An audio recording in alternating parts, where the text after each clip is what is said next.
Approaching the east, this portion of the ceremony has many things to tell us, which, for the sake of simplification, we may break into three divisions: 1. The symbolism of the cardinal points; 2. Orientation; 3. The meaning of the candidate's approach to the east. Symbolism of the cardinal points: north, south, east and west.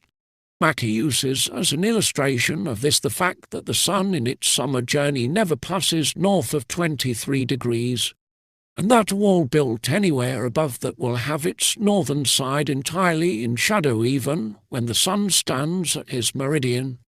As this fact became known to early peoples, it led them to look upon the north as the place of darkness. Accordingly, in all ancient mythologies, that portion of space was regarded with suspicion and even with terror. This prejudice was carried over into the Middle Ages, and traces of it, often dim and vague, survive to this day in popular customs. In his Antiquities of Freemasonry, Fort writes that the north by the Jutes was denominated black or sombre. The Frisians called it Fear Corner.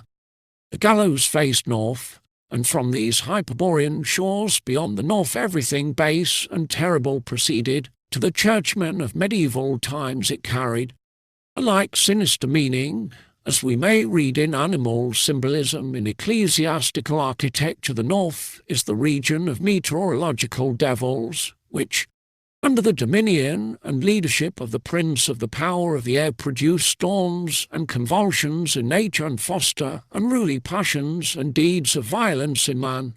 The evil principle, as embodied in unclean beasts and exhibited in obscene and lascivious actions, was properly portrayed in the sculptures and paintings on the north side of the church, which was assigned to Satan and his satellites, and known as the black side. Milton connects Satan with the north, and Shakespeare speaks of demons who are substitutes under the lonely monarch of the north. This cardinal point has a similar meaning in Masonry, and the portion of the lodge on the northern side should contain no furniture or lights. By token of the same symbolic reasoning, the south stands for all that is opposed to the north. In that direction the sun reaches his meridian to pour out light, warmth, and beauty. Accordingly, church builders of old time were wont to depict on the south wall of their churches the triumphs of Christianity and the millennial reign of Christ. In the lodge, the Corinthian column, type of beauty, is placed in the south at the station of the junior warden. It is the place of High 12 and the scene of the labours of the craft. As the west is the place of the sun's setting and of the closing of the day, it stands for rest, for darkness, and for death. In operative lodges it was the place set apart for finished work. In Greek mythology it was the place of Hades, that is, darkness and death. As we may read in Sophocles, life on life downstricken goes swifter than the wild bird's flight, swifter than the fire god's might, to the westering shores of night. Tennyson makes Arthur to go into the west and Ulysses to travel beyond the baths of the setting sun. And at this day, it is said, soldiers in the trenches of Europe speak of a dead comrade as having gone west. To the west all men come at last, men and masons, to the beautiful, tender west, and lay them down in the sleep that knows no waking. If there is one symbol that recurs again and again in our Blue Lodge ritual, like a musical refrain, it is the east. Of this I almost despair to speak, save in crudest outline, so rich and so many-sided is the truth enshrined in it.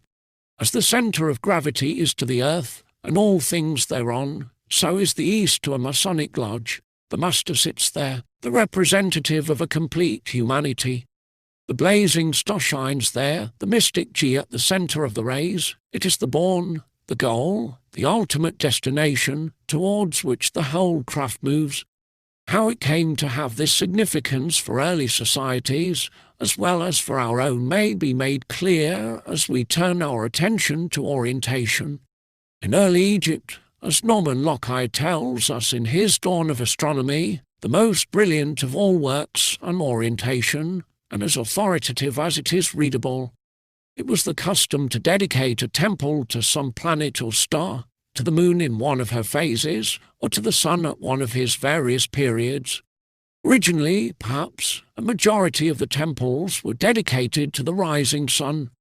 In that event, the building was so situated that on a given day in the year the light of the sun would pass between the pillars at the entrance and fall upon the altar at the moment of his first appearance above the horizon. This placing of the temple so as to face the dawn gave rise to the term orientation, which means finding the east. However, other temples were directed toward the moon or some star, and this also, by an accommodation of language, was called orientation. The term was further used in after days when a building or a city was laid out in harmony with the cardinal points. According to this usage, the city of Rome was oriented, for its first form was a quadrangle with a gate facing in each direction. This custom was practiced by the Jews, and indeed may be considered as universal throughout the ancient world. Moreover, it was carried over into Christian customs, for all the early churches were oriented to the sun, the apostolic constitution specifying that a church must be in oblong form, and directed to the east. Inasmuch as the orienting of a temple was chiefly for the purpose of permitting the light to fall on its altar on a given day, the altar was necessarily placed in the west end of the building. This arrangement must also have been often used by the Jews, even though they did reverse so many heathen customs, for Dr. Wynne Westcott tells us that it is clear that both Mosaic Tabernacle and the Temple of Solomon had the holy place at the west. But he goes on to say, and this is a point especially deserving of our attention, it is equally certain that churches from the earliest Christian development have always reversed the positions when possible. This is to say that, though Christian houses of worship were placed east and west as heathen temples had been, they were built with their altars in the east end instead of in the west. It is from the Christian churches of medieval times, perhaps, that the operative masons derived their practice of placing the muster station in the east. The pagans saw in the sun a symbol of deity, its rays an emblem of the divine foreshining. Accordingly, they had the sun, or a representation of the sun, in the east. We also worship a deity whom we have clothed with light, but in our east is no longer the natural sun, or even a representation thereof, but a man, the muster. To my mind this is a thing of significance, though I cannot place the weight of the name of any one of our authorities behind the interpretation. Ancient peoples, like ourselves, were in search of God, even as are we. They hoped to find him in nature, among the things that he had made, even as the wise men followed a star in their search for him. But whereas they went through nature to God, we go through man to God, and believe that his completest unveiling will be found in the perfected human soul, even as the Master of Masters said, "He that hath seen me hath seen the Father."